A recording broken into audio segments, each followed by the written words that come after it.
Recording in process. Here we go. That's what I was waiting for. Hi, everyone. As you already know, I'm Chris Williams, and I'm thrilled to be your instructor this evening. We're going to be creating a real fun little project called Tea Time.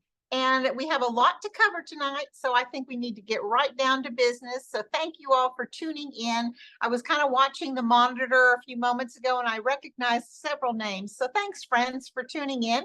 And those names that perhaps I didn't recognize, happy new friends. So let's go ahead and go overhead now, and we can go ahead and get ready for our class to begin.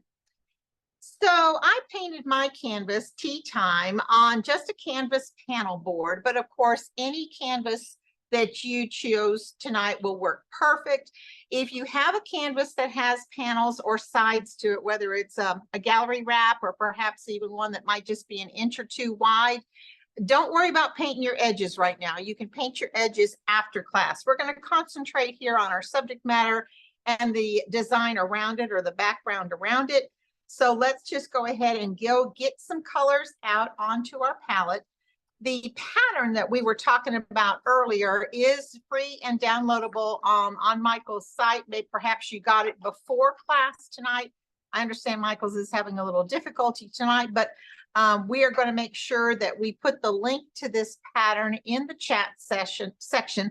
So if you don't already have the pattern, and let's say you're just planning to watch this evening, you can go ahead and download that pattern with the link that's provided in the chat section. I already have my pattern transferred onto my canvas panel, and I'm going to raise this up so you can see.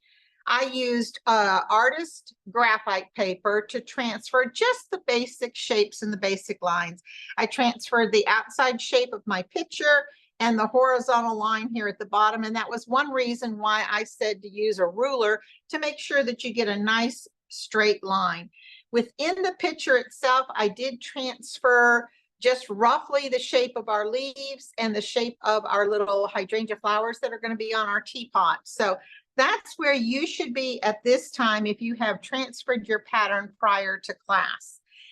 So let's go ahead and think about starting to get some paints out onto our palette. I'm working on a wax paper palette here on the side, and I'm going to add to my palette, first of all, some wicker white. I am using the FolkArt multi-surface formula of paints tonight. However, if you like the original matte formula, you can use that as well. They're interchangeable. You can use either one of them. I'm using the multi-surface this evening.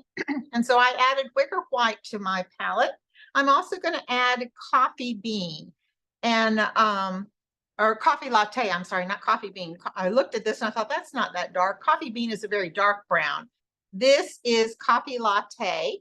So I added a little bit of coffee latte on my palette and a little bit of my wicker white.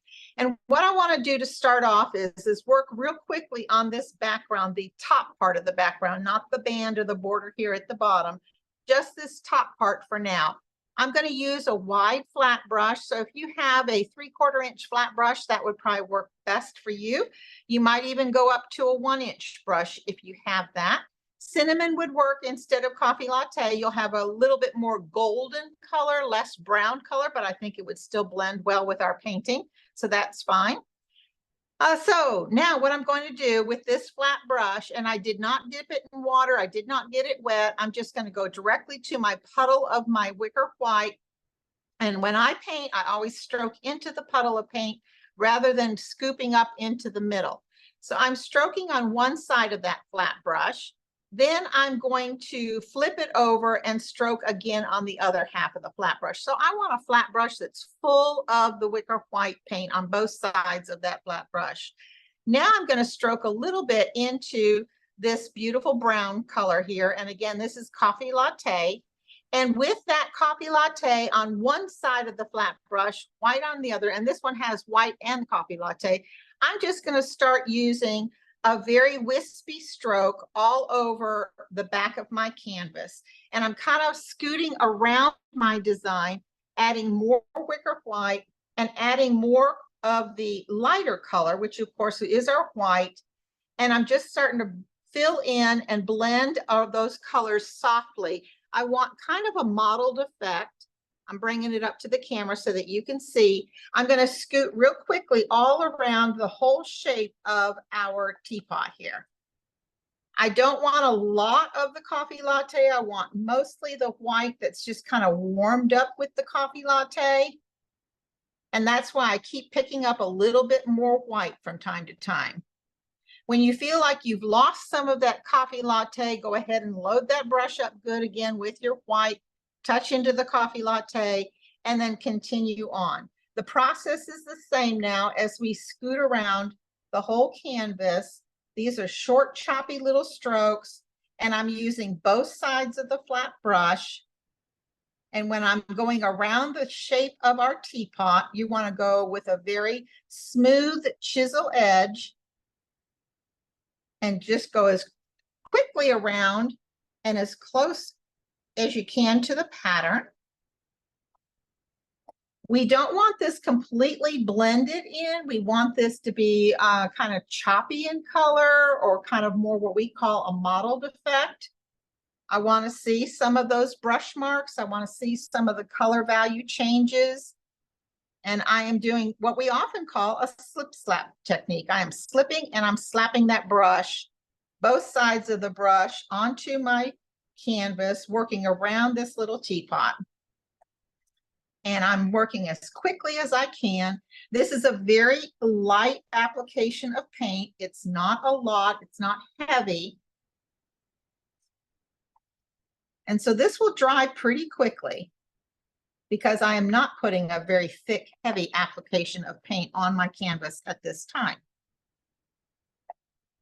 And I'm working around the teapot. Often when I teach classes, we might be doing a background either before the subject matter, sometimes even after the subject matter. I'm often asked, why do I not paint the whole entire canvas first with the background, then transfer my pattern, and then work on whatever the main subject matter is?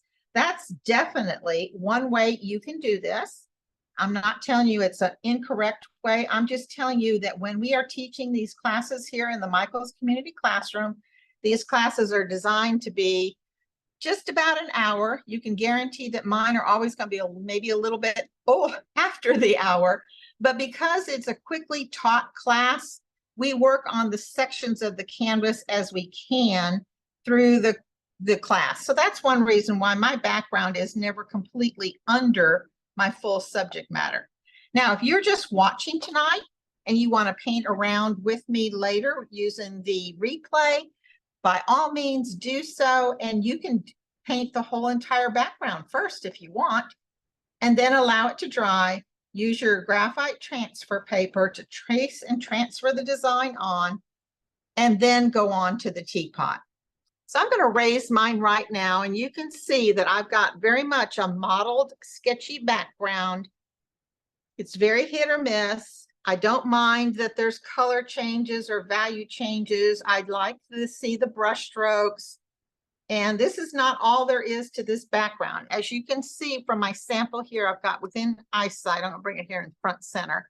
We're going to come back and we're going to shade in the edges. I've got some fly specking that we're going to do with a toothbrush or an old paintbrush, even if you don't have a toothbrush handy.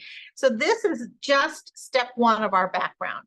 But while we have this brush go ahead and filled, let's go ahead and do this border here at the bottom too. This border is what I'm talking about when I say border. And that is all with the coffee latte solid. So I'm going to take a paper towel here off to the side, and I'm just going to pinch my paper towel and put the brush in between and just remove some of that white out of the brush. I don't care if there's still some coffee latte in the brush, but I do want most of the white out of the brush. And now let's just load with the coffee latte, and we're going to paint this little border here at the bottom completely solid with the coffee latte. And you can use the very nice chisel edge of your brush to kind of start that straight line across. And then we'll come back and we will fill in the whole entire border here with our coffee latte. I'm wondering how many of you are painting along with me tonight. I know oftentimes people will tell us, depending upon where you live, it might be too late in the day to begin painting after you are a full day's worth of work underneath your belt. And you like to just to watch for the entertainment's sake, that's perfectly fine. As you know, Michaels records these classes and it will be posted on the Michaels channel of YouTube, usually within 24 hours now. So sometime tomorrow, you'll see the class show up. And perhaps you like rather to paint with the replay when you're more fresh as a daisy, perhaps maybe tomorrow morning or even tomorrow afternoon. That's perfectly fine. If you have any questions during the class today, I do have Caitlin here with me tonight from Plaid, and Caitlin is going to help answer any of our questions or pass them on to me if you have any. I am going to just real quickly set my brush now in water, and I'm going to pick up a little heat tool that I have here off to the side, and I'm going to see if I can dry this just a bit before we begin on. So if you're still working on your background or the border here at the bottom, continue on while I dry mine.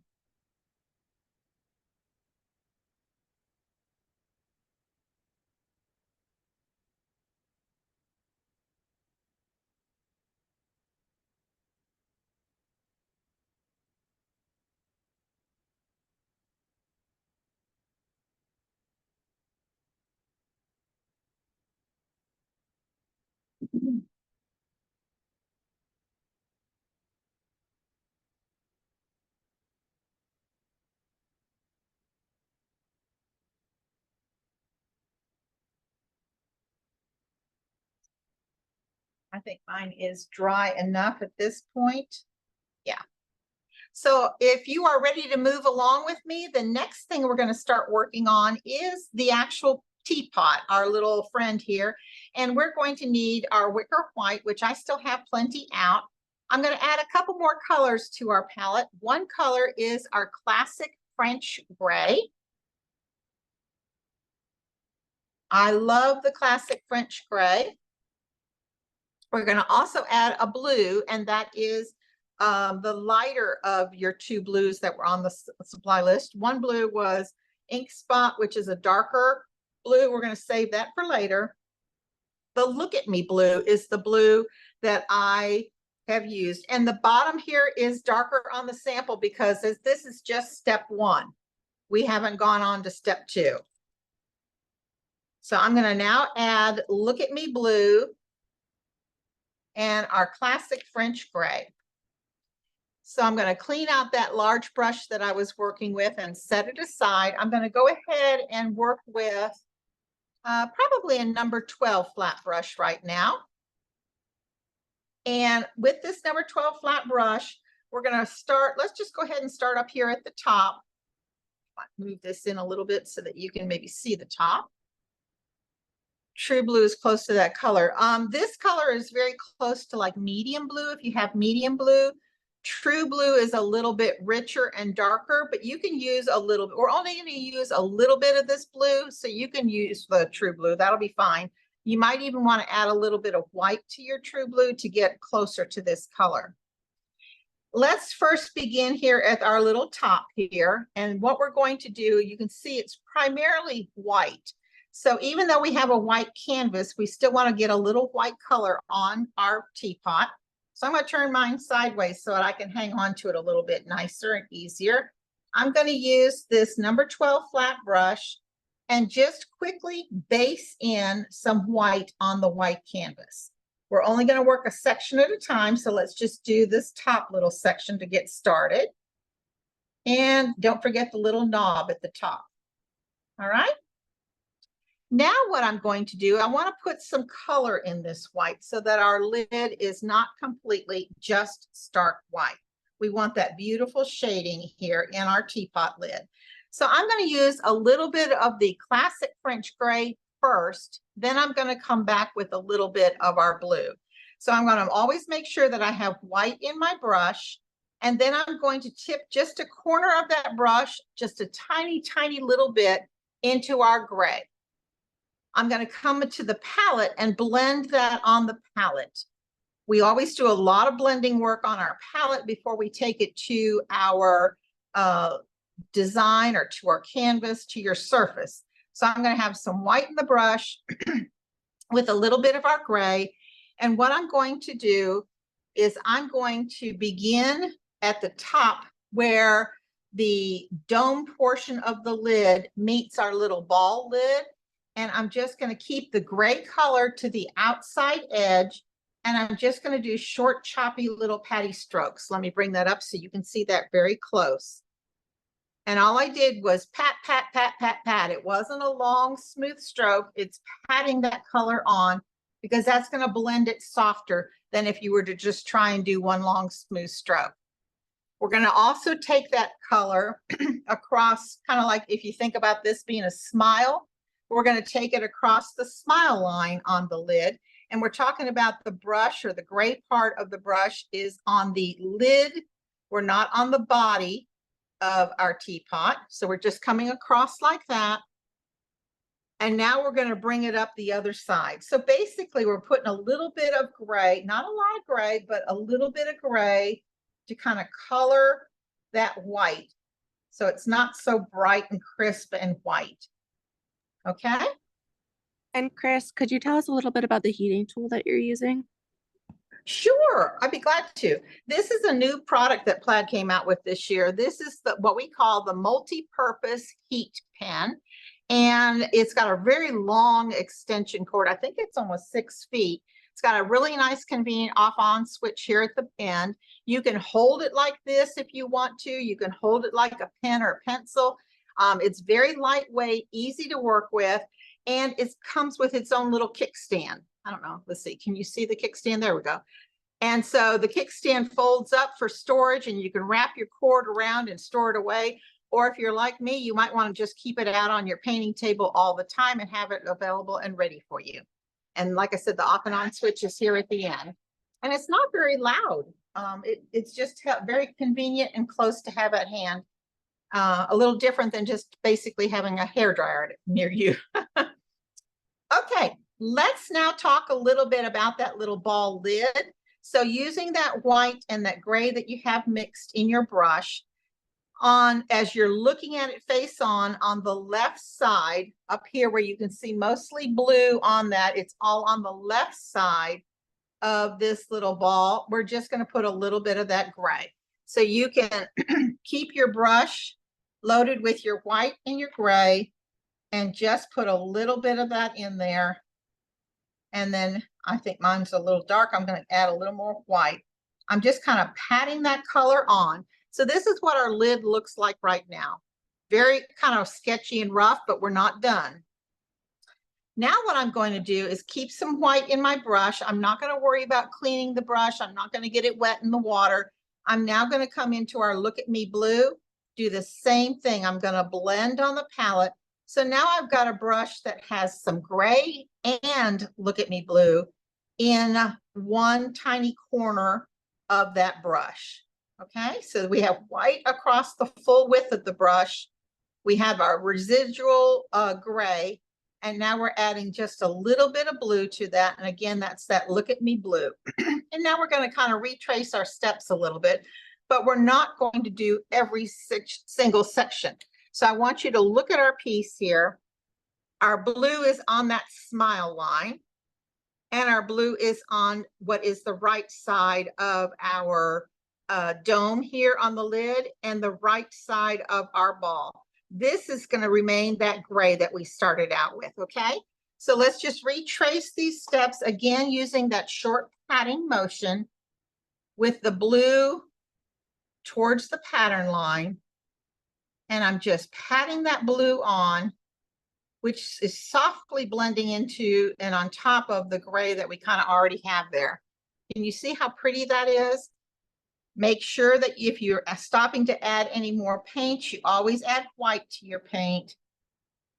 And I'm just blending that on the smile line and then up the right side of our little teapot.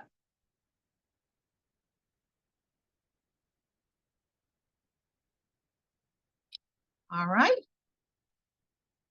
If there's any other questions, Caitlin, don't hesitate to interrupt me. All right, so now we've got our blue on, and let's put a little bit of blue on that knob at the top. And again, it will be on the right side of that knob. So keep your brush so that the blue is on the right side, or if it's more comfortable, turn your work upside down and make sure again that the blue is towards that edge. And blend that in with the white. Just blending in a little bit more white here on my lid. And we're going to repeat this process for some of the other sections of our teapot. Okay, so let's not worry about cleaning the blue out of the brush right now. We're just going to wipe it, pinch it, your brush between a paper towel to remove that excess. Load your brush one more time with our white, and let's work on the handle right now. So the handle is going to get base coated in white first. Make sure that you are covering the full canvas. If there's a weave on your canvas, all canvas has a weave, but if there's a heavy weave to yours, make sure that you're really getting the paint down into those grooves.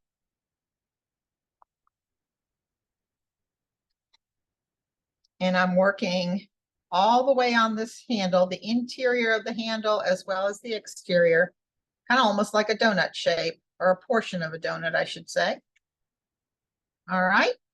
So I've got mine all white. What I'm going to do now is do the repeat, and I'm going to use just a tiny little bit of my gray, a tiny little bit of my gray, keeping white in the brush. And I want to go primarily on the outside shape here, like this C that as I'm looking at it, the handle, I'm going to be out on the left-hand side of my handle. So I'm going to turn my work so that it's easier for me. I'm going to start right here where the handle meets the body. And I am patting that gray. Again, it's a very light mix of the gray and the white all the way here on the outside of our handle and down to where it connects at the base here, or the belly maybe of our teapot. All right. We're going to also do a little bit on the inside swoop of that C. Again, it's primarily the white, a little tiny bit of the gray, blend on your palette to soften that color. And we're going to now put the gray on the inside part of our little handle edge. Short, choppy little strokes, blending that in as we go along. So now I have a handle that primarily has my white with a little bit of gray on this outside edge as well as the inside of the handle. All right. Now what we're going to do is do the same thing. We're going to repeat with the blue. So I'm going to pick up nice and large. You know, when I was designing this teapot, I thought this would be a fun thing for Mother's Day to do up and give to mom as a gift, or for those of you that decorate your homes with coffee bars or tea bars. Wouldn't this be a lovely accent to have on display in that area of your home? So with the blue now loaded in my brush, I'm going to start working on these blue details down here where the handle meets the belly or the bowl of our teapot. So we're going to start here on this outside edge and come along, and then also it's darker here where it meets the body. We'll do the same thing at the top here. It's darker where it meets the neck here of our teapot, and then stay on that inside curve. So let's go ahead and keep that blue to the outside edge. And I'm using the chisel edge right now to start because I want it to be kind of skinny up here towards the halfway part of our handle. And then as we come down here towards where it meets, we're going to start getting a little bit wider. We're going to let that shading line get a little bit thicker. So I'm patting more color, more blue on there. Going to add a little bit more blue and get this a little bit darker or deeper in color. And now I'm going to do this exact same thing here at the top of the handle. Would Payne's gray work? Yes, if you've got Payne's gray, that would work. Sure. It again just be slightly different in color, but it would still work. So as we do the top part of the handle where it meets near the neck, we're going to do the same thing. We're going to have blue darker where it meets the neckline of our teapot. So just kind of short, choppy strokes, patting that on. allowing that to be a little bit deeper in color. And then what I'm going to do, when you look at this, the color that, like this one, the color came out on the outside. On the top part, the color is going to extend on the inside of the handle. So from the inside of the handle, you might use a little bit of the chisel edge of the brush and pat that on as we get closer to where it touches or where it meets the base. So there's my handle. Okay. Now let's talk about the spout, and let's do the spout. So let's do all these little sections first before we do the main body of our teapot. So when we do the spout, we're going to do the same thing. We're going to start with a white. We're going to add some gray on some of the edges, and then we will deepen our color with our blues. So I'm going to once again pinch my brush in paper towel to remove the blue that might be in my brush, because I first want to begin with a white base coat. So let's load up our Wicker white, still using the same brush. I did not take the time to clean it. And I'm just quickly going to base in color book paint, if you will, all solid with the white, just like we've done all the sections so far. And right up next to the belly of the teapot.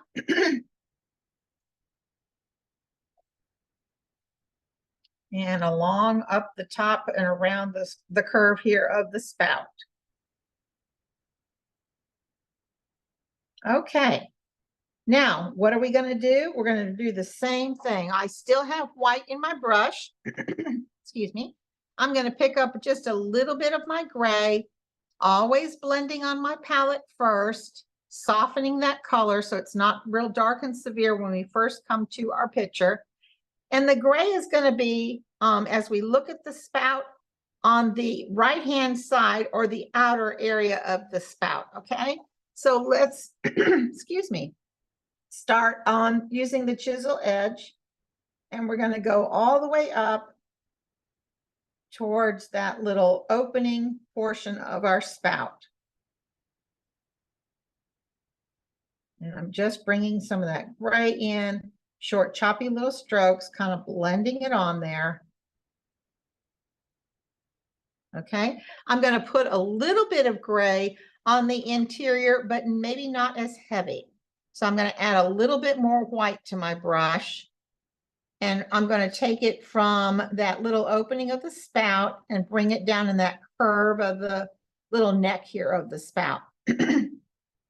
Excuse me, I'm going to take a moment and get a drink. Continue painting, everyone.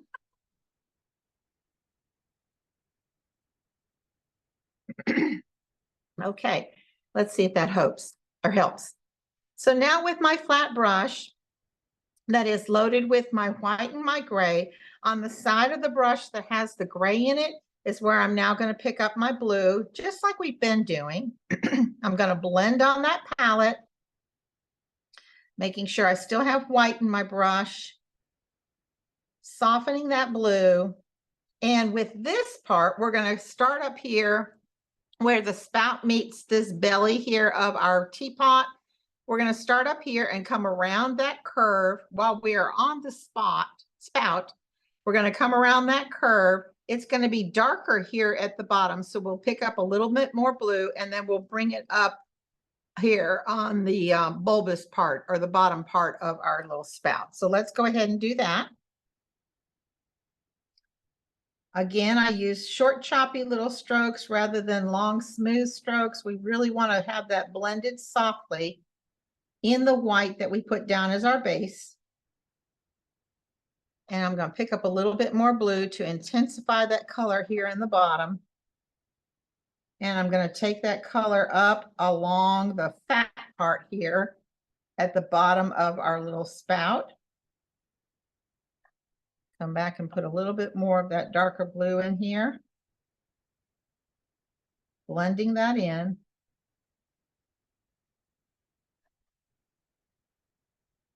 And up the spout. Now on this one, I didn't bring as much blue here in the skinny part of our spout, but I do have blue in the very opening. Let me bring this finished one up so you can see closely. if you want to look, there's darker blue in the opening of our spout. And when you look at it, there's darker blue. This is just our look at me blue still, but there's darker blue on the left side of the opening than there is on the right side of the opening. So it's almost like painting a little C stroke or a little shape of a C. We're going to start at the top of the little spout opening and kind of stop in that little curl, that little neck, and then bring it along the bottom. So we're making like a little C here inside the opening of our spout. Okay. Now, if you're looking at mine and you're looking at my finished one, this looks a little bit more intense and blue than what my one is that I'm working on today. It's because, again, we're not done. So don't give up on me. Don't don't leave me yet. I'm going to clean that brush, load it one more time with our white. I'm going to base coat this bottom little foot section. The little, almost like it's a little pedestal or a little foot that this is resting on, solid white all the way across the bottom. And then I'm going to use my gray one more time. Again, just a corner load of my gray, blend on the palette. Now my gray is going to go on the bottom portion. So I'm going to just really kind of take it from one side and pat that along till I come up on the other side of my base here. Okay. Just like that.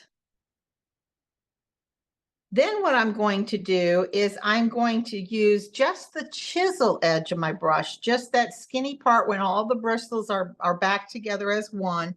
And with that chisel edge, I'm just going to go across that, what would be like a smile line again at the bottom of the teapot.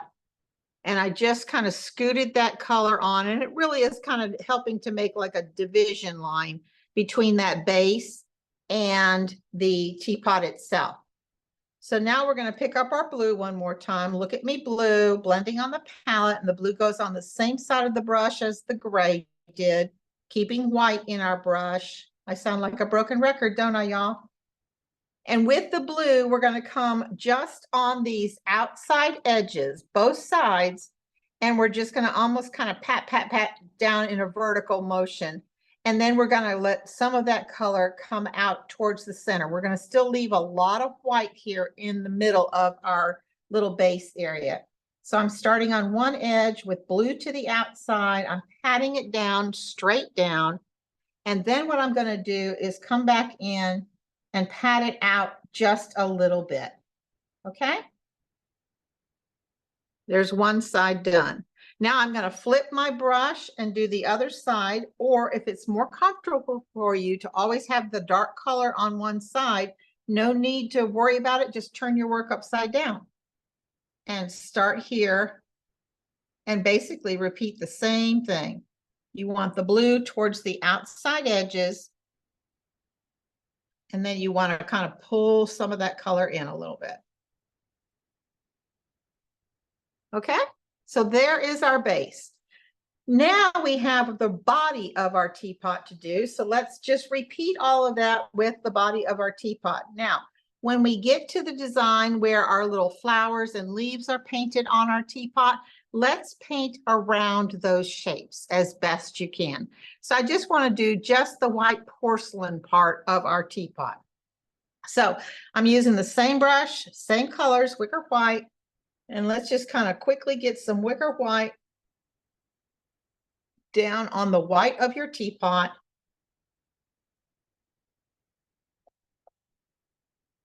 And I'm short, choppy little strokes. I'm just getting this on. Now, if by chance you still have some residue of some of the gray or the blue in your color, or in your brush, I don't think that's a problem at all, because, you know, white porcelain is really not 100% ever white.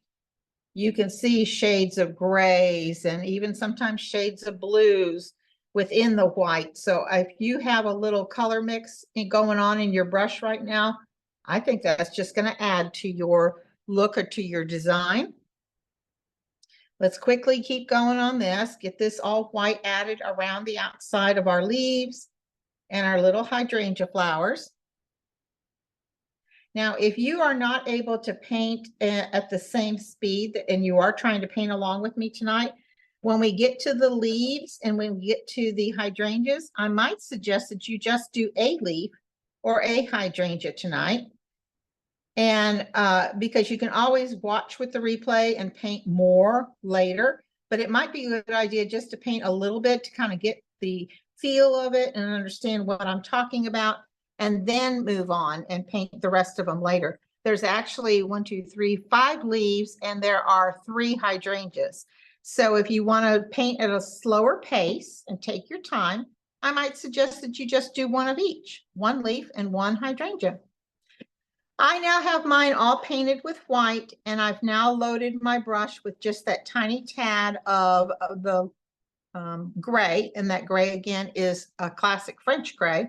What I'm going to do is go around the outside edge of the left side of my teapot. I'm going to start up here at the top and pat that gray on, keeping it to the outside edge.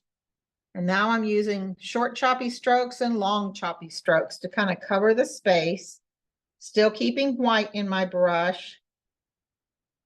And I'm just patting that color on, keeping the gray again to the outside edge. And I'm going to let that blend in a little bit.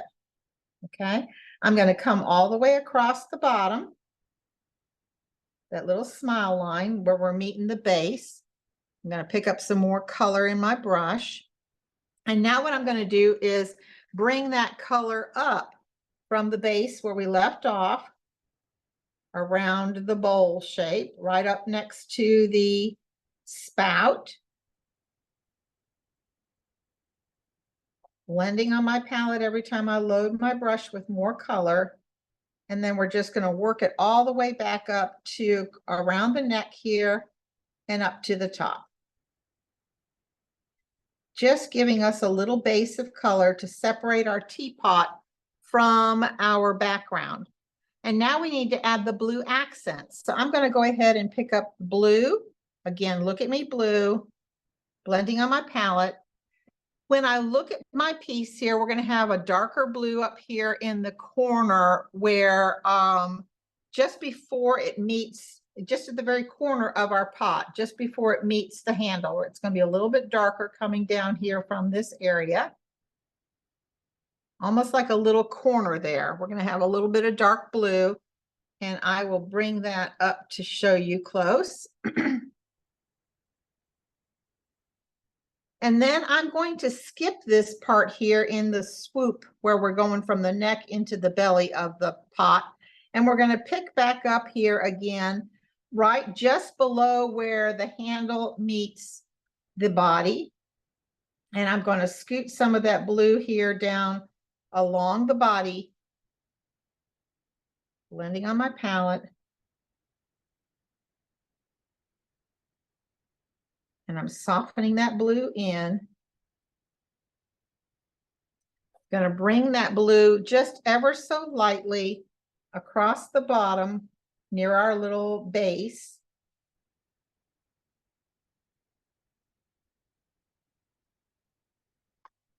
And I'm going to stop here where we kind of meet that base a little bit. I don't want an abrupt stop, so I'm going to come back on the chisel edge and bring it up just a little bit.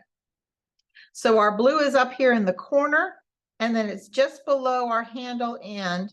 We're going to come around this outside edge and across the top of the smile line here where our body meets our little base. I'm going to pick up some more Look at Me blue, and we're going to come up here onto this side.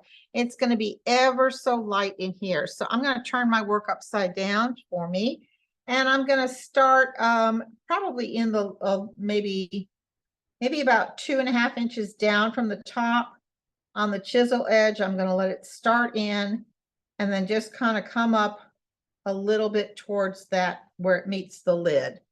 So that was more on the chisel edge where this was more flat. I want more blue here than I do have here. And for now, that's all we're going to do with our teapot. I want to go ahead and start teaching you a leaf. So I'm going to go ahead and clean this brush because I want fresh different colors in my brush. So I'm going to clean it and I'm going to dry it really well, pinching it in my paper towel. The colors I want to get out on my palette are Thicket, which is a darker green.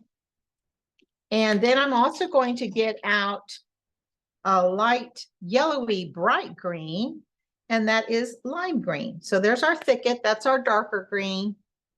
And then we're going to use lime green.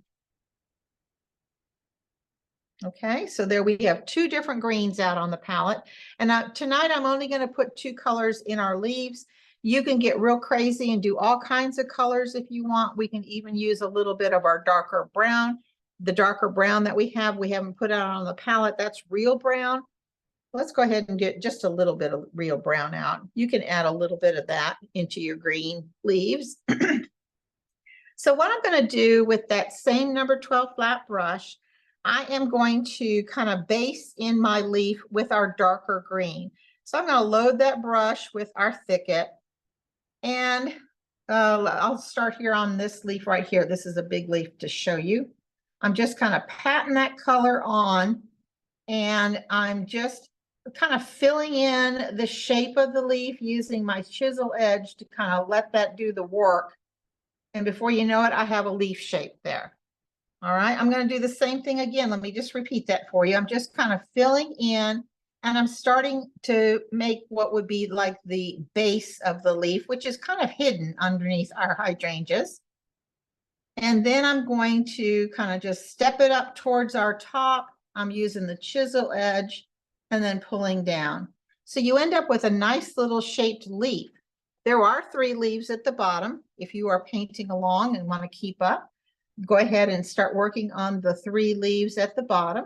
Again, do the same thing. I always kind of fill in the base of my leaf, do a few little stair-steppy strokes up to the tip, and then pull some down on what would be the right side of the leaf. And Chris, I got a little preoccupied at the moment. I'm not sure if you saw the comment saying no real brown. Could they use dark umber? Yes. Thank you. I did not see that, Caitlin. Thank you for that. And I'm sorry I Okay. didn't see that comment. I might have been painting. Yes, burnt umber would be fine. Real brown is a nice dark brown, and burnt umber is a nice dark brown. That would work as well. Okay, so I'm going ahead and do all my leaves. If you want to, like I said, work a little bit slower, be more cautious. If this is new to you, I totally understand. Painting one leaf at a time will work just fine. So I've got my 5 little leaves in there. What I'm going to do now, I said I was going to keep them simple, but I'm going to go ahead and use a little bit of brown tonight. So I still have my dark green, my Thicket in my brush. I'm going to side load into our dark brown. If you're working with real brown, bark brown, burnt umber, any of those dark browns would work. So I have a brush that has brown in half of it and has the dark green in half of it. Blend on the palette, and the side that has the brown in it, it's what's going to go towards the base of my leaf. So I'm going to hold this up if I can and try and paint so that you can see this a little bit closer. What I'm going to do is just pat on the dark brown going down into the base of the leaf. Can you all see that? Matter of fact, I'll go ahead and do another one. The dark brown side of my brush is just kind of retracing the shape of my leaf, but only at the base of the leaf. I'll flip it around and do it a couple more times here with our leaves at the bottom.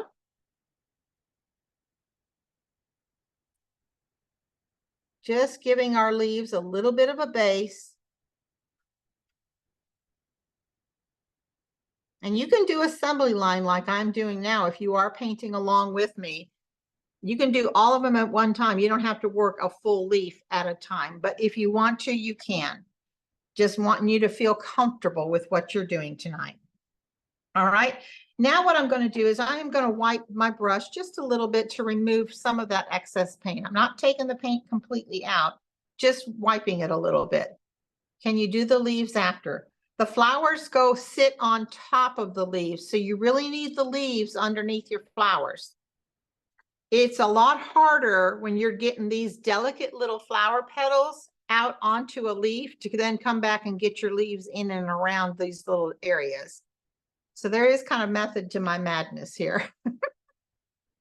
Okay, now what I'm going to do, keeping the dark green in my brush, which is the Thicket, I'm going to keep a little bit of the brown in my brush. I'm going to use the chisel edge of my brush, and I'm going to stroke in that vein with the brown, with the chisel edge. So what I'm going to do, let me see if I can hold this up so you can see, I've got the brown in my brush. The brown is touching the base of my leaf, and I'm just going to pull up in kind of like an arcing manner. That's upside down. Let me show you right side up. That's kind of making the vein inside the leaf. You don't necessarily have to do that all the way up to the tip. I kind of exaggerated that one just to show you. So we're just going to do the same thing again. I've got the brown at the base, and I'm going to go ahead and pull up. This is with my chisel of my brush, and I'm just letting that touch and pull up to kind of create, and you don't want a straight stick in your leaf. You want it to flow and kind of arc a little bit.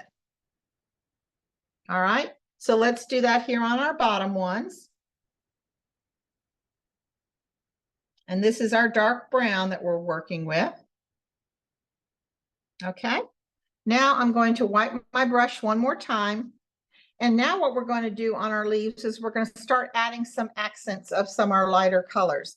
So I'm going to keep a little bit of Thicket, just a tiny little bit of Thicket. We're not overloading the brush, just keeping some of the dark green in. Very, very thin application. There's not a lot of paint on here.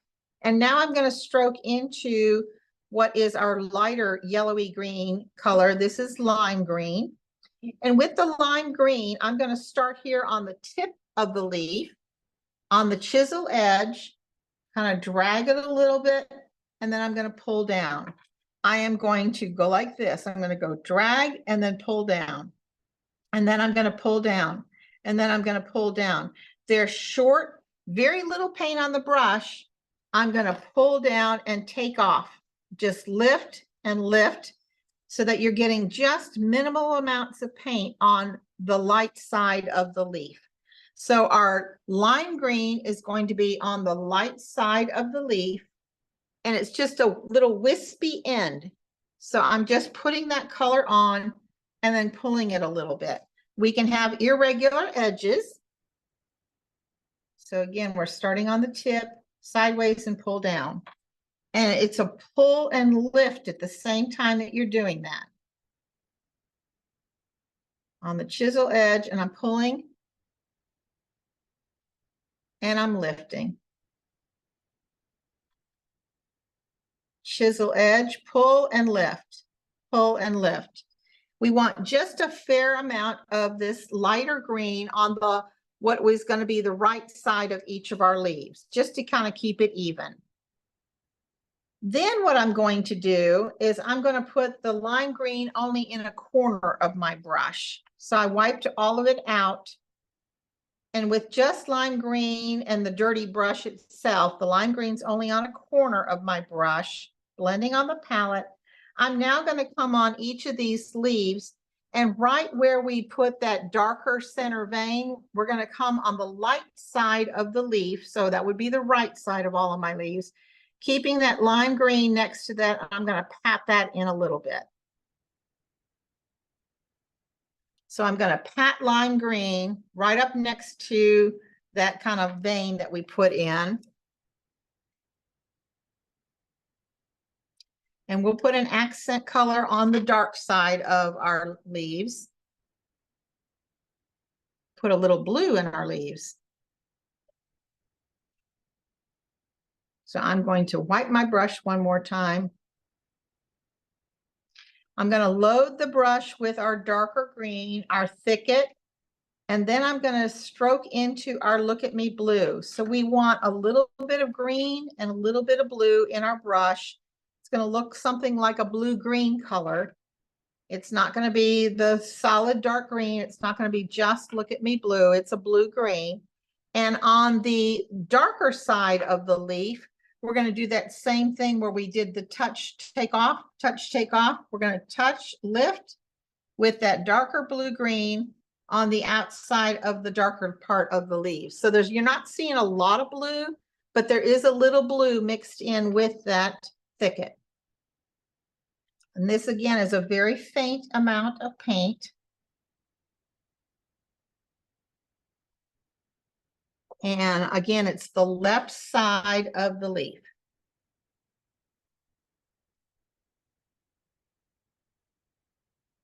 These leaves are not fancy leaves by any means. They're just quick, simple little color.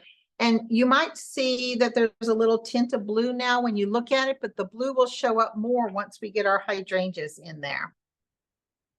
That's all I'm going to do to the leaves right now. So let's go ahead and clean our brush and let's add a couple more colors to our palette. We're going to start working on a hydrangea.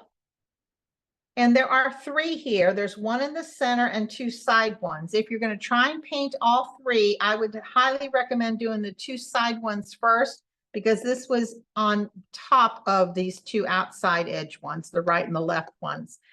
If you only want to paint 1 tonight, just start with 1 of them. It doesn't matter which right or the left that you want to do. So let's add some of our purple color. This is Violet Pansy that we're going to add to our palette. It's a beautiful purple color. We're going to add the darker blue that was on the supply list. This is Ink Spot. And the key thing you want right now is to make sure that you still have plenty wicker white. So I'm going to add a little bit more white. I have some, but I'm going to add a little bit more just to make sure I still have enough. Now, when I do hydrangeas, again, they're not fancy. They have a very nice, effective look when you're done. They're easy to do. They may not look easy, but I'm going to tell you, we're going to break it down and make kind of like a ball. And then we're going to, with 3 different colors, and then we're going to go out from there. So when we look at our 3 hydrangeas here, I'll start with this one on the left. I want you to think about 3, or maybe in this case, maybe, yeah, 3. Let's do 3 little sections. So when you think of a ball, here's our ball shape. I want you to kind of think about 3 different sections of your ball. But on the ones that are on the side here, they're not going to be like this is a straight up and down one. The ones on the sides are going to be more like this way. They're facing outwards from this center one. The center one will be like this. This is the center.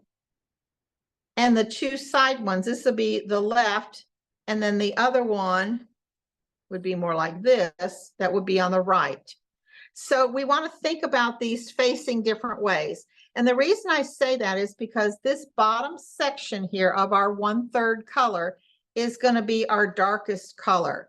Then we're going to have a middle value color here, and then we're going to have a light color up at the top. So I want to put my cap on. Here's my cap. And let's just go ahead and begin now with this outside one. So when we look at this left one, can you see how much darker it is here? Remember, we're dividing it in thirds this way. It's darker here, a middle value here, and a lighter value as the circle gets around it, okay? And when we look at this one, it's going to be darker on the bottom here, middle value, and light up here.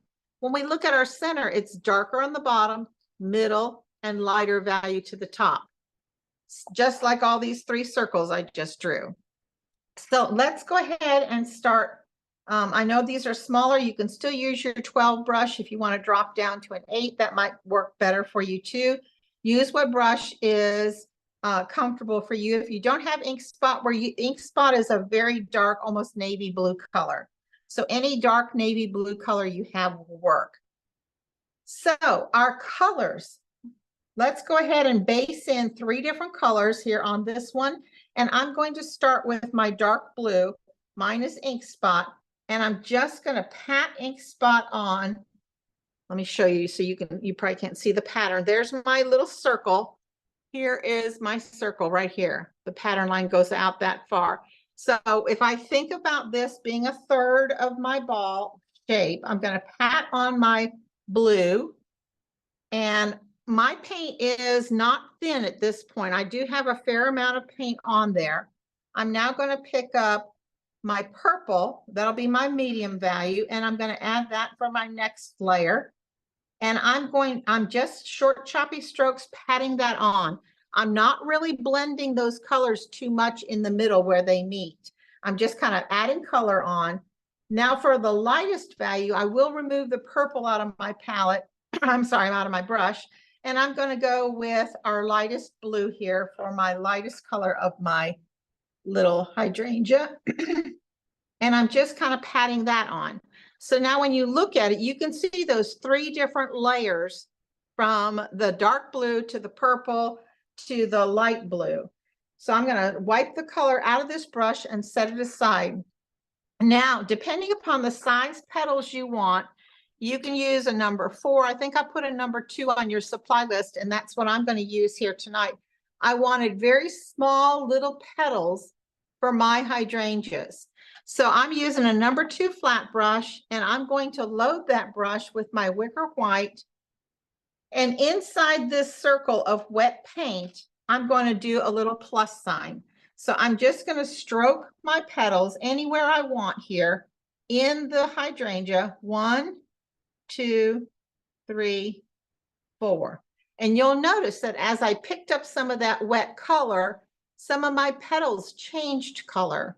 While I still picked up some of that color here in my flat brush, I'll come out to the outside edge and do 2 little strokes. Because I don't want my hydrangea to be a ball shape. I don't want it to be a circle shape. I want these nice little frilly edges all the way outside. I want it to be more freeform in shape. So now I'm going to take and ever so often keep a paper towel here and wipe off that excess. Reload with white. And I'm going to continue making these little plus signs. There's another one. I picked up some color. Maybe I want to put a couple strokes here on the outside onto that leaf. Wipe my brush, pick up more white, and I just continue until making all these little strokes until I have overlapped some even. I just keep adding a few more. I'm overlapping some of those petal strokes. I'm constantly picking up white from time to time. As you pick up color on your brush, don't hesitate to bring it a little bit towards the outside of your hydrangea. I'm just going to continue working here. I'm repeating the same process, overlapping some of my strokes, picking up color and adding a few to the outside edge. Sometimes when you go to put a petal in, maybe you can't get all 4 little blossom petals in. Maybe you can only get 3 depending upon the size or the shape that you're working in. But overlap and just constantly keep adding a little bit more. Don't forget to add to the outside edge. When you pick up some extra color, add some of that extra color out onto your leaf. And there is one little hydrangea. Isn't that beautiful? You can see light, medium, and dark values. You can see a design change within the colors. And this is not the end of our strokes. So let me show you. Now what I want you to do is look at those hydrangeas, and can you see little bits of green, like it's new leaves or new blossoms? Can you see some of that green? What you want to do now is you want to, with the brush, same brush, wipe some of the color out, pick up some of your lime green. Don't do this everywhere, just to put a little bit here and there. I'm adding 4 little strokes of lime green occasionally within that petal, because that is going to represent the new growth within your blossom. Let me bring this up so you can see I just added a little bit of green to what I had already. That lime green just represents the new growth within that blossom. And I'm going to call this one done, except for the little flower centers. We'll wait until I get the other 2 on. So I'm going to quickly run through. Where's my brush? I'm going to quickly run through what I just did and repeat for this one on this side, okay? I can even switch it up a little bit, and maybe I'm going to put the purple down first. I'll turn it this way so it looks right side up for you. Short choppy strokes, patting on paint. It's not thin paint. It's not overly thick, but I am putting an ample amount of paint on my brush. I'm picking up some of my blue now, my ink spot, patting that over on top, overlaying some of my purple. And now I'm going to pick up my Look at Me blue. Sometimes I have even used our lime green up here in this top third section.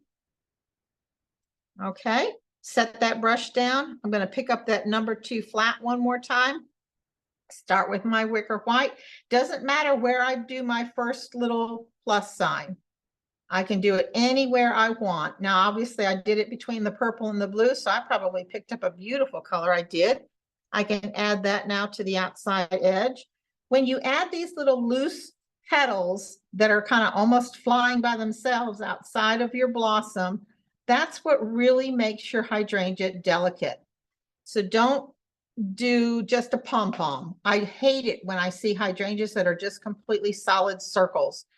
Flowers don't grow that way. If you look at a real hydrangea, there's always going to be some loose blossoms off to the side, and that's just going to help add to that delicate look of this beautiful, beautiful flower.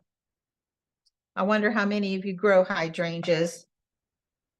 They're one of, I think, my favorite flowers, favorite to paint as well as favorite to grow in my yard. Be sure and overlap some of your strokes. And if you can't, like I said earlier, if you can't get 4 petals in, get 3 petals in. Sometimes it's only 2 petals. You can also, if you feel like you want to add a little more color, I want to add a little bit of my violet pansy here into the outside areas of this one. So I just added those 2 strokes or 2 petals of the violet pansy just to bring some purple out onto that side of the flower. Now, once again, I want to clean that brush and I want to pick up a little bit of the lime green. And let's just add a few little lime green new growth little strokes in here. It can be a full 4 petal blossom, or it could be just maybe 2. But now I've added a little bit of green in the hydrangea to the right. Now let's concentrate on this hydrangea here in the center. It's all the same process. Divide it kind of mentally by 3 sections. I think I'll put my purple at the bottom again, like I did with the one on the right. So this is violet pansy. I'm going to blot that, pick up a little bit of my ink spot, put that in the middle. And let's go ahead and put some Look at Me blue in. For the fun of it, I can even show you, I didn't do it on my sample, but I can pick up a little bit of lime green at the very, very top of this. So this one actually has 4 layers. Now I started with the purple, the ink, the violet pansy, the ink spot, the Look at Me blue, and I added just a little bit of lime on mine in the middle there.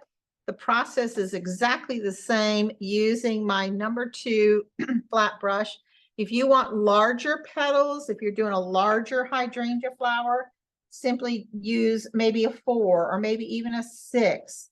Use a little bit bigger brush to create your petals. And look how pretty those are. I'm just keep moving around the shape. You're having trouble making your petals. The petals, let me do it darker here on my palette. When I'm looking at my circle, here, let me draw a better circle for you. When I'm looking at my circle and I've already got the layers of color on there, what I am doing is I am making basically a plus sign. I'm starting and touching down, pulling and lifting. There's, oh, that's so small for you. Let me do this bigger. Here we go. Okay, inside the circle, and this is with a big brush now, I am touching down, pulling and lifting. That's all I'm doing. Touching down, pulling and lifting. Touching down, pulling and lifting. And one more, touching down, pulling and lifting. And basically it looks like a stop sign. So let me bring this up close and let's see if you can see some of those 4 petals all going together. But the thing that's confusing is once you kind of get your 4 petals started, you can see they're started here on my little one there. There's 4 petals. They look kind of sloppy, but they're going to get so overwhelmed with additional petals and you will overlap some of them. I'm touching and pressing. Now there was just 3 that I added to that one. This one right here was on the bottom to the first one. I just put in 3 rather than overlapping and putting the 4th one in. So you're going to get all kinds of shapes of these petals and move around the design of your hydrangea.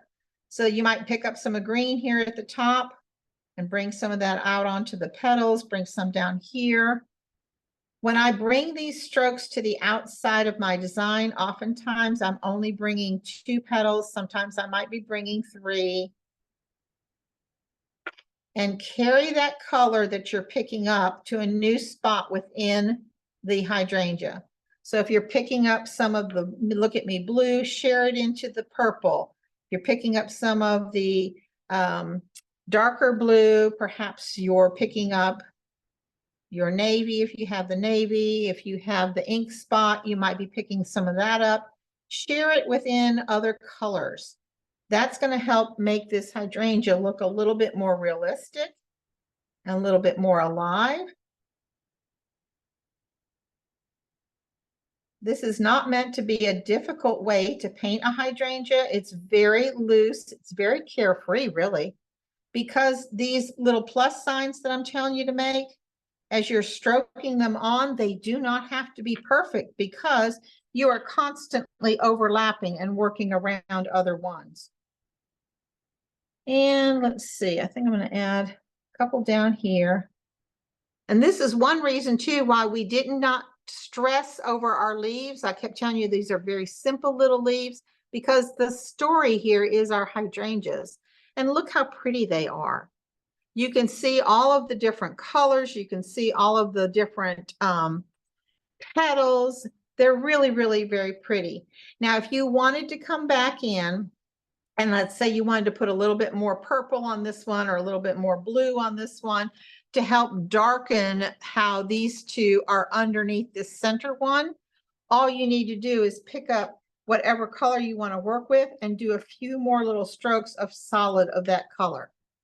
And that will help give you more shading on these 2 exterior outside hydrangeas. So now let's move on to what my centers are.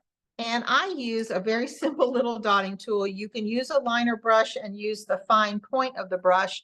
But everywhere where you see the little center of the flower, where it meets the center being this part right here, inside the little plus sign, you're going to put just a little tiny dot of your lime green. Here's my finished sample up close if you want to take a look.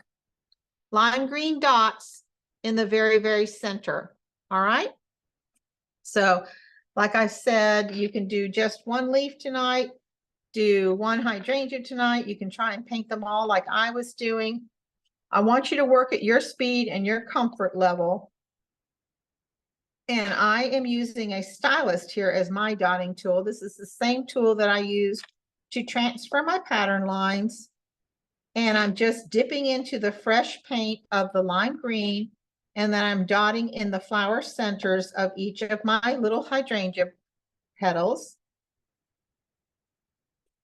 And that is all I'm going to do for these tonight, folks.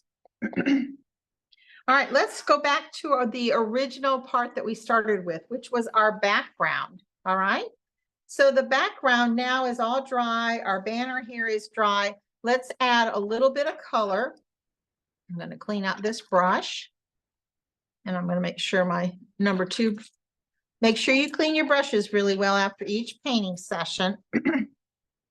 I'm going to go back to the larger brush that we were working with, and that is my 3/4 inch flat brush or 1 inch flat brush, whichever you have.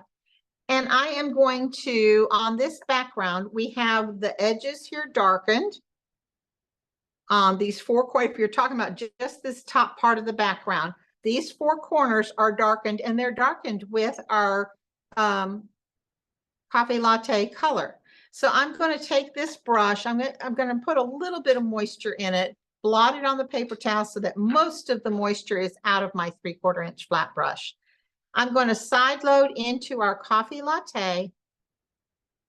And what I'm going to do is pat that color on, starting in a corner.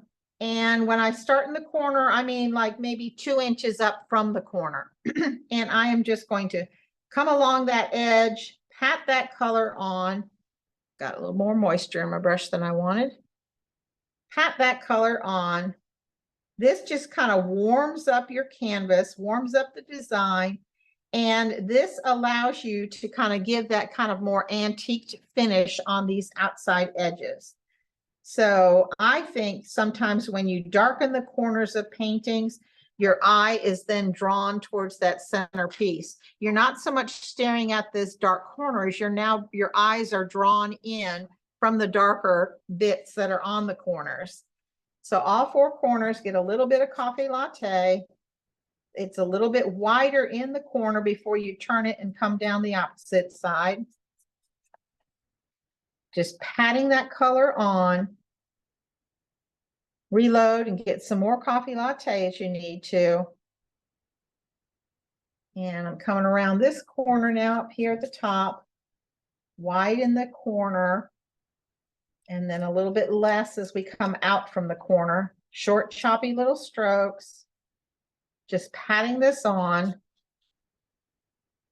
If you don't get enough in your first pass, I would say go around, let that dry, and come back a second time with the second pass, and you'll be able to darken it a little bit more, depending upon how light or how dark you want this kind of antique look, if you will, on your edges.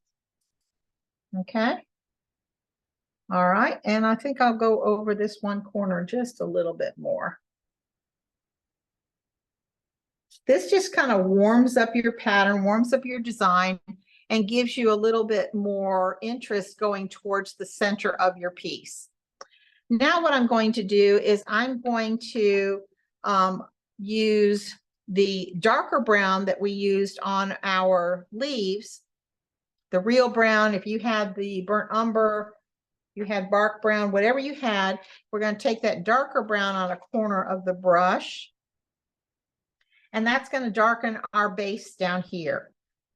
So we're going to just come along on the coffee latte section or banner, and we're going to use the burnt umber here to darken along here. And oops, there we go, which you're picking up the wrong brown. And I'm going to darken on this outside edge. And then I'm going to darken a little bit across the bottom. Again, short, choppy strokes. This is with our darker brown, whichever darker brown you might be using.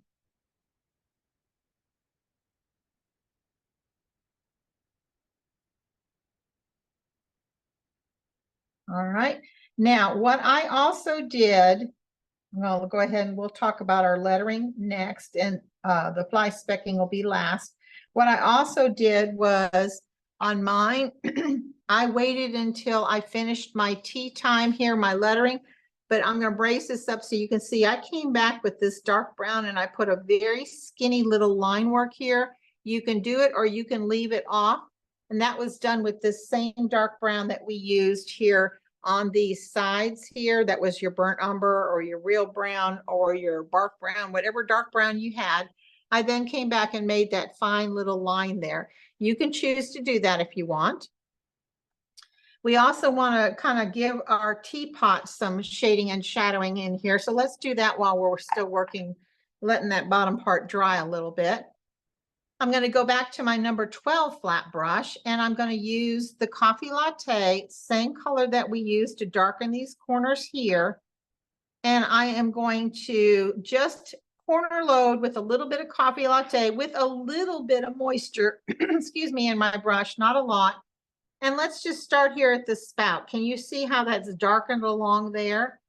So where the spout meets the belly of our little teapot here, we're just going to talk real quickly and kind of very short choppy strokes here.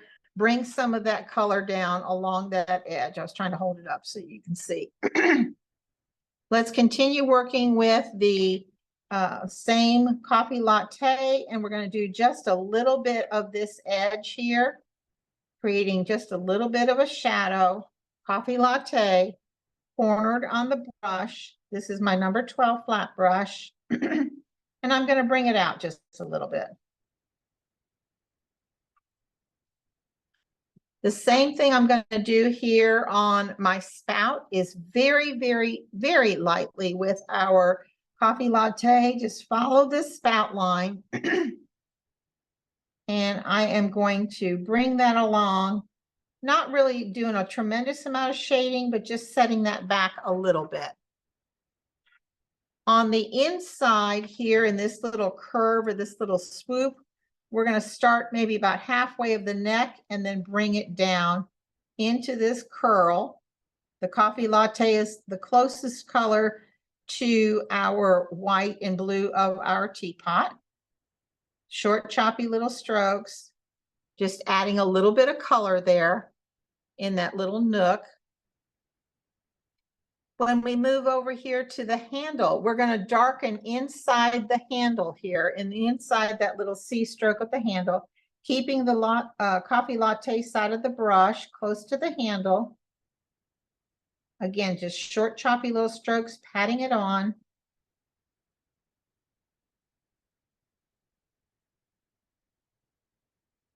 And then we're also going to come around on the outside of our handle, keeping the coffee latte close to the porcelain and a little bit here into this corner, little nook and cranny. You can, if you printed out the picture that came along with your registration, you can kind of look at your picture and see where all those little shaded areas are. And maybe just a little bit here, where just below where the handle meets the belly, the bowl here of our little coffee pot or teapot. There we go. All right, I'm going to stop for a minute before we do our fly specking, because I want to talk to you about the tea time here and how we're going to do that. So you want to make sure that all of this is dry. My hydrangeas are probably not completely dry. So what I want to do is I want to share with you that I used a chalk method. If you're familiar with that, you might want to go ahead and use that. I took a stick of white chalk and I went on the back side of my pattern here and I traced over where it says T and those couple little brush marks, okay? Can you see that white chalk on there? That's what I'm going to use to transfer the design so that you don't have to feel like you have to freehand the tea time or these little brush strokes if you want to put them on. I'm not going to lay this down flat right now because I'm afraid my hydrangeas might still be wet. So let me just do something like this and set it on top here, matching up my pattern to my border here. And then while I hold it in place, now you can let yours completely dry. While I hold it in place, I'm going to trace over my word T. T-E-A. Now, if you like your own handwriting, by all means, you can even take a piece of chalk and make that pattern line work for you in your own handwriting and just chalk it out. They make white chalk pens too, so you can even take a white chalk pen and transfer that design. And I'm going to bring this up so you can see I did now transfer my little T and my little brush strokes. Those are done with a liner brush and wicker white. And what I'm going to do is take my wicker white with my liner brush. I did wet this a little bit with just a little moisture from my brush. I want this paint a little bit more fluid in consistency. And to do these little strokes here first, I'm going to do the 2 little comma strokes. So I'm going to touch down, apply some pressure, and then pull, lift, and drag till I get to that nice fine point. And there's one. I'm going to do the same thing just above it, a little bit larger in scale. Touch down, apply pressure, pull, lift until I get up to a nice fine point. This is a liner brush. Mine's a number 1 liner. Then what I'm going to do this little long curl is I'm going to start here at the base and I'm going to pull it out. When I do that, I'm going to use the very tip of my liner brush. So you might only see the top of my hand. So let me turn it sideways so maybe you can see a little bit better. Make sure your brush is fully loaded with good fluid paint. So in other words, thin it with a little bit of water. I'm starting here at the base. I'm following that line and I'm pulling that liner brush all the way out around that curl. Now this is chalk that's down transferred as my pattern line. If for some reason you don't completely cover your chalk line, you go outside the line a little bit, let it completely dry, and chalk wipes away. So you can wipe away that chalk line once you are completely said and done with transferring that design, okay? To do the lettering, it's the same thing. You want to make sure you loaded brush or your brush is loaded with the nice fluid consistency wicker white, and just take one swirl, one curlicue, one letter at a time. Don't feel like you have to sit there and write out like you're writing with your pen or your pencil. Start out and just do one little section using that tip of the liner brush. And if it helps, just do one little swirl like that. You can go further if you feel more comfortable, but if that's hard for you, using just the tip of the brush, go slow and methodical and take your time. Working with a liner brush takes a little time and effort to get used to, but once you have accomplished it, you are going to be a friend for life with your liner brush. I promise. So there is the letter T. And then let's add our E. And let's add our A. And once you get used to it, you can write like you're writing a pen, a pencil. And that's how you put in the tea time. You'll repeat the same thing for the opposite side. For time's sake tonight, I did not do the tea time, but that's all we're going to do there. And then one more thing I want to show you. If you care to, well, actually two more things. If you care to add a little bit darker blue to some of these areas, you can come back with that number 12 flat brush. Blot it. You can use some of your darker blue. I was using ink spot tonight. If you had Prussian blue, if you had a navy blue, any of the darker blues, if you want to, you can come back anywhere where you have the look at me blue, and you can add just a little bit more of a deeper blue color here and there, and see how much that darker blue just added compared to the top blue here, just adds a little bit more to your design. You don't have to, but you can come back and add just a little bit more blue, kind of like to hit or miss kind of a thing, if you want to intensify any of these areas. So I would do that.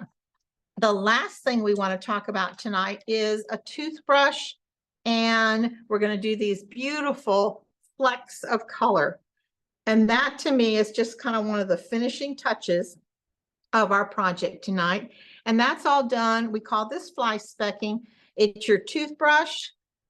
I got it fully wet. I'm tapping off some of that excess moisture. I'm going to bring that a fresh little puddle of it over here.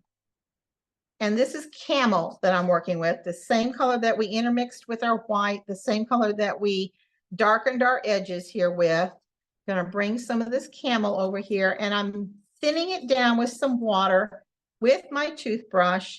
And this is not the toothbrush I use for my teeth, believe me. This is, any artist should have one of these in their arsenal. So once you thin this down, you want to always test maybe on your palette before you go to your work surface here. And what I'm going to do is I'm going to just let the fingers, my forefinger here, run across these bristles, and you're going to see flecks of color come out onto my palette. I don't know if you can see that. Let me bring this up. Where I have done right here in this corner, you can see little flecks of color. Now there's a happy medium to adding the right amount of water. There's a Goldilocks moment, in other words. So if you don't add enough water, your tiny little flecks of color, your fly specks are going to be very, very minuscule. If you add too much water, they're going to be big blobs. Now, when you look at mine here, I added more water because I have some bigger blobs than what I achieved right here. So you can do a test. If you don't like it and you want to add a little bit more water, add a little bit more water, but test again before you go to your surface, okay? Now, one thing I did was when I fly specked my outside, I fly specked just the outside. I did not let any of those flecks of color stay on my teapot. So to prevent that, I would have handy a paper towel, and you can kind of cut your paper towel up and lay pieces out over on top of your teapot if you want, or have a paper towel and a clean brush. Let's see, is this clean? Have a clean brush handy because that wet brush can also pick up some of the fly specks. So what I'm going to do now, and protect your work table when you're fly specking, I'm just going to go ahead and fleck on some of these colors. Now, can you see I got some on my teapot? What I'm going to do is stop, and I'm going to use that wet brush, and I'm going to pick that wet paint up. I don't want the fly specks on my teapot. For this particular project, I only want it on the background. And see how easy that is to pick up when you have a wet brush handy. So let's go ahead and do some more fly specking. And this time I'm going to fly speck towards the bottom. I'm going to fly speck over here. Stop, because I do want to clean the bottom of my teapot off. There we go. And now I'm going to fly speck up towards the other side and into this corner a little bit. And I'm going to fly speck inside that handle center there. So I might even have to clean up around that on the handle. Now, would it be terrible if you left some fly specks on your teapot? Absolutely not. It would not be terrible at all. I just felt like on this particular project, I wanted to have my teapot be my hero without the character marks of our little fly specking. And y'all, that, my friends, is the end of our tea time. I hope you have enjoyed painting a hydrangea little teapot. This to me would be a perfect Mother's Day gift. And, or like I said, if you have a coffee bar or a tea bar in your area, in your home, it would be wonderful to do something like that and decorate your areas. I hope to see that you have painted tea time, whether you're painting with me tonight or if you paint on the replay. Be sure and take a picture of your work, share it and post it. We love for you to be part of our Let's Paint family. We have a group of friends that join us every Tuesday and Thursday for techniques and learning to paint classes in our Let's Paint with Plaid group. If you take a picture of your piece, be sure and share it in that group and use the hashtag Let's Paint Challenge. We'd love to see your work. And in that group, we have a wonderful member. Her name is Jeannie.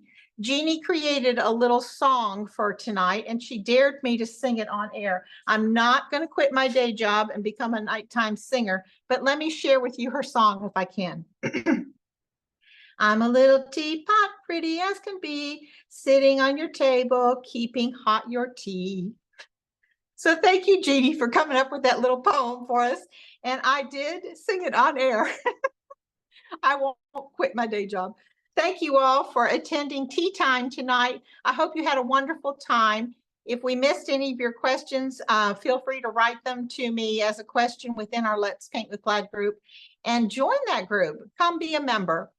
Good night, everybody. Oh, I should tell you, in 2 weeks, we're going to have another class here within the Michael's Community Classroom. Emma Panuski is going to be here, and she's got a darling project ready for you. It's called Garden Gallery.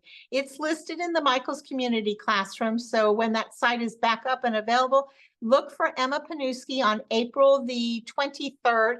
Again, it'll be 7:30 p.m., so Emma would love to have you in class as well. Good night, everybody. I'm Chris Williams, and Caitlin was here signing off together from Plaid.